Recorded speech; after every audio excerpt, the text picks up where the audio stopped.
Okay, ito pala ang plano ng TNT management. Dalawa pala ang target ng TNT. Ang target nila si Christian Hardinger at saka si Christian David. Yan. Ito pala ang plano nila. So ang pamalit nila, maraming nagtatanong kung sinong ipapalit daw. So ang speaker po dyan, kasi naalala nyo po si Bobby Ray Parks ay nasa atin po nung nakaraang taon yon 2020 po si Bobby Ray Parks nasa atin po yon. So biglang umalis si Bobby Ray Parks. So yung rights ni Bobby Ray Parks ay nasa TNT pa rin po mga katropa. So yun po ang palagay ko na ipapamalit nila kay Christian Hardinger. At ito namang si Christian David, ang ipapamalit nila dito si Galinato or dalawang point guard. Yan ang yan ang ko dito, argumento.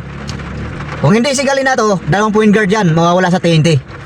So sino po yan? Mga point guard na yan. So pag-usapan natin yan mamaya Kasi pag nakuha natin tong Christian Hardinger at saka si Christian David, grabe, napakalakas ng front court natin. Kasi si Christian David, mga katropa, ang height niyan ay 6'7", 6'6", ganyan. Malakas yan, all around po yan. Ang laruan niyan parang Optana, pero mas matangkad siya kay Optana. May shooting din sa labas ito. So yun, pag-usapan natin ito pagkatapos ito mga katropa. Okay.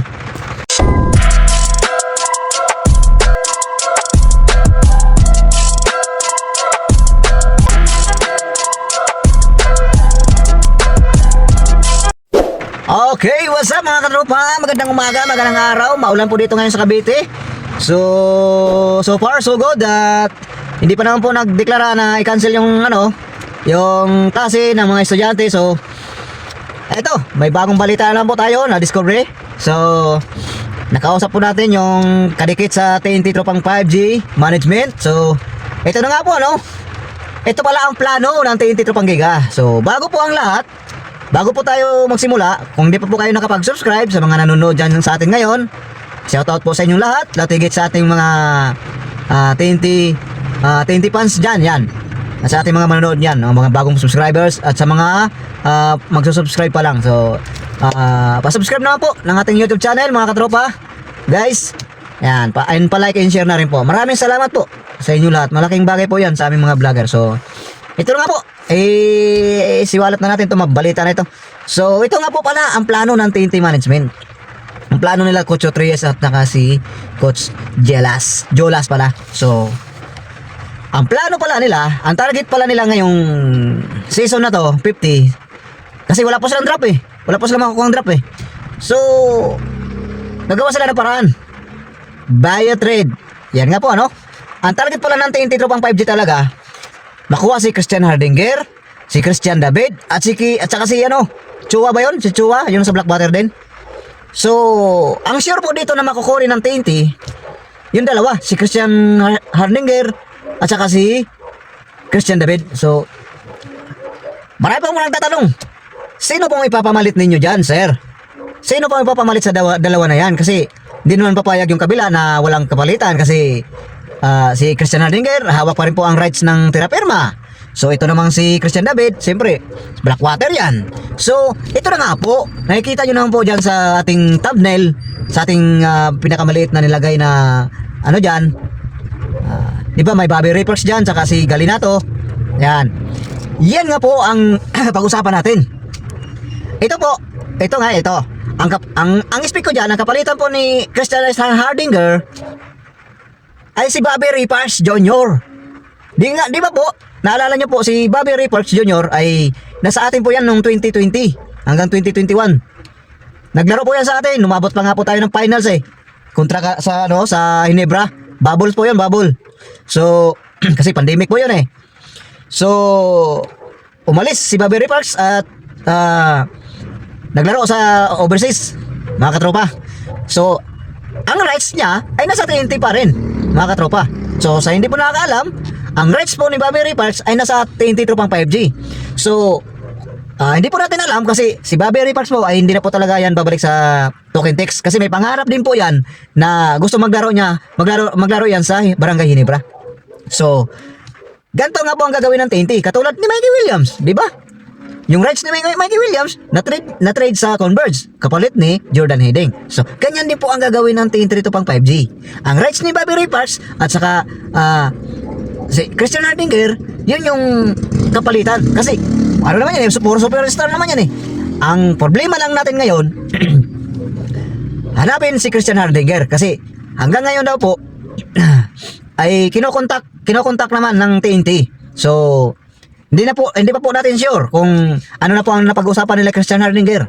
Kasi, alam naman natin, si Christian Hardinger ay gusto po yang maglaro sa ibang liga or ibang team para mapatunayan sa Barangay Ginebra na andito pa siya, na malakas pa rin siya. So, yung nga po, no, sana mapapayag natin si Christian Hardinger at gagawa ng paraan ang TNT management dyan, sila Coach Otres at si team manager Jojo Lastimosa, na makuha talaga yan si Christian Double Dozer. Okay? So, lipat naman tayo dito sa isa.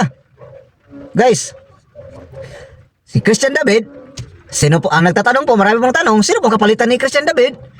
Ang pagkakaalam ko po dyan ay si Galinato, mga katropa. Yung malaki na hindi naman natin napakinabangan nung finals.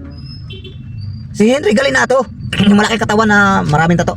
Sayang po ito si Galinato kaso talagang parang lampa rin, mabagal ang galaw, tapos laging may injured din. So, iti-trade na lang natin siya kay Christian kay Christian David. Si Christian David po, mga katropa, ay all around player to. Athletic to. Mas matangkad to kay Optana, pero ang laruan nito parang Calvin Optana. Ang lakas magdang din nito, parang si Ganuilas Roser. May tira sa labas, hindi mo pwedeng pabayaan sa labas yan. May dribbling. So, ito nga po ang kapalitan niya, si Henry Galinato. Patas naman yan kasi malaki si Henry Galinato malakas sa ilalim. Malapad ang katawan. Siguro naman papayag ang Blackwater dyan. So, depende na lang po yan sa usapan nila ng TNT management. So, kung hindi pa po papayag ang Blackwater, samahan na po nila ng point guard. Marami dyan. Si Herwila. Sino pa ba? Si Eximaniano. Si Busodros. Yun ang isama nila sa package para makuha natin si Christian David. So, yung nga po, no? Pag yan, matuloy yung trade na yan at makuha natin ang dalawang na halimaw na yan, si Christian Hardinger at si Christian David, grabe, napakalakas ng TNT tropang 5G, mga katropa, ngayong All Filipino. Take note, All Filipino po pala ngayon, yung PBA season ngayon 50. All Filipino po tayo. Kaya pala wala pa pong import na dumarating dito sa ating bansa. So, All Filipino pala. Kaya pala, makukuha ng TNT ng mga centers ng mga laki ngayon dahil ipantapat po nila kay Pajardo. Para hindi po mahirapan masyado. Sila Calvin Optana, sila Ganuilas Roser, Brandon at saka si Kelly William. Kasi si Puy Iram po, mga katropa, at si Castro baka out pa po ngayong season na to, 50, ngayong All Filipino, kasi may mga injury pa po sila. So baka next conference pa yan pag may mga import pa yan bago sila maglaro. So si Stingray naman po, sa mga nagtatanong, 100% na po na babalik na po si Stingray. So yun lang po ang update natin, mga katropa. Pag natuloy po yan, sobrang lakas po ng TNT tropang 5G. So yun lang po ang ating update for today. At maraming salamat po sa inyong panonood, mga katropa. Hanggang sa muli. At kung pakisuyo naman po na palike and share na rin po ng ating YouTube channel, ng ating video, at pa-subscribe na rin po, mga katropa. And mga bashers natin dyan, bahala na kayo. Welcome naman kayo dito sa amin, sa aming channel. So, yun lang po, at mag-ingat po tayong lahat araw-araw at magpasalamat po tayo sa Panginoon na ingatan po tayo, na malusog tayo. Yun nga po, sabi nga ng Panginoon, kung may kaaway po tayo, ibigin po natin at siya na po ang bahala na tawag ito, gumantay para sa'yo. Okay? Yun lang po, at maraming salamat. Yun lang po ang ating balita ngayon, and God bless all. Bye bye.